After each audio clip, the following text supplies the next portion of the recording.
এই যে পাতুরি খেতে নিশ্চয়ই ভালোবাসেন, তাহলে এই ভিডিওটা স্কিপ না করে একটু শিখে নিন কি করে সহজেই পাতুরিটা বানানো যায়, যেটা কিনা চিংড়ি মাছ দিয়ে।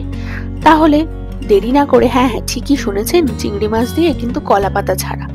তাহলে কলা পাতা ছাড়িয়ে কি পাতা সেটা দেখতে হলে পুরো ভিডিওটা দেখতেই হবে। তার জন্য প্রথমেই নিয়ে নিয়েছি চিংড়ি মাছ, সাথে নিয়েছি কি সাদা সর্ষে 2 টেবিল চামচ, আর কালো সর্ষের সাথে 1 টেবিল চামচ নিতেই হবে, সাথে নিতে হবে 1 টেবিল চামচ পোস্ত।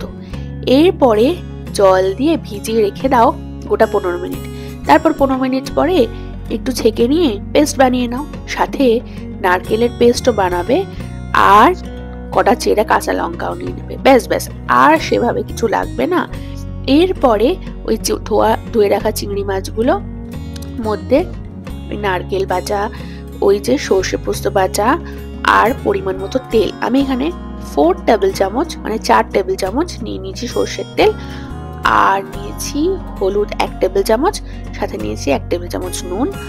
আর আমি ওই যে যখন সর্ষে পোস্তটা বেটেছিলাম তখনই কি করেছি বলতো, 2টো কাঁচা লঙ্কাও বেটে নিয়েছিলাম, ওটাও দিয়ে দিয়েছি।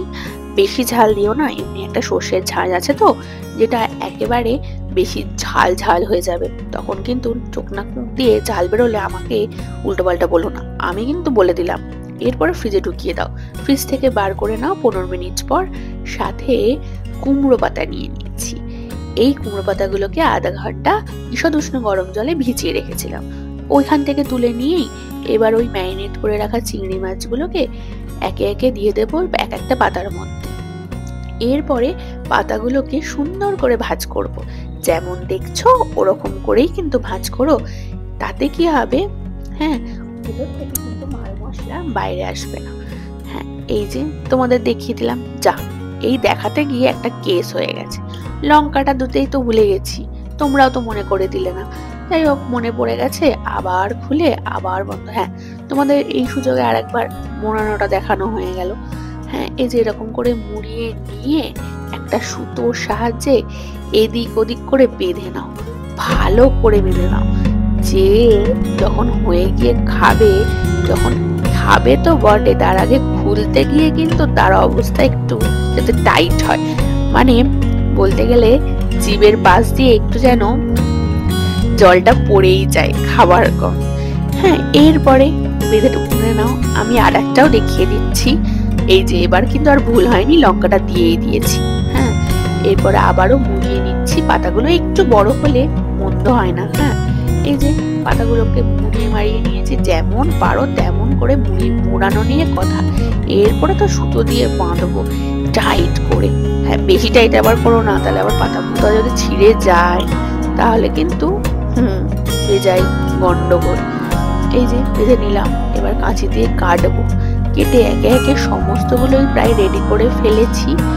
ফেলে দেখো সমস্তটা রেডি করে ফেলেছি, এবার ভাজবো একে একে। একে একে না, ওই একসাথেই দিয়ে দেবো, খুব একটা সময় লাগবে না। আমি কি করেছি, একটা তাওয়া নিয়ে নিয়েছি।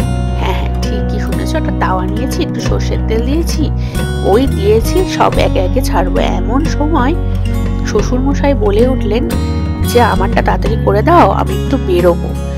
এই জন্যই দুটো প্রথমে ভাজলাম তাড়াতাড়ি করে করার জন্য।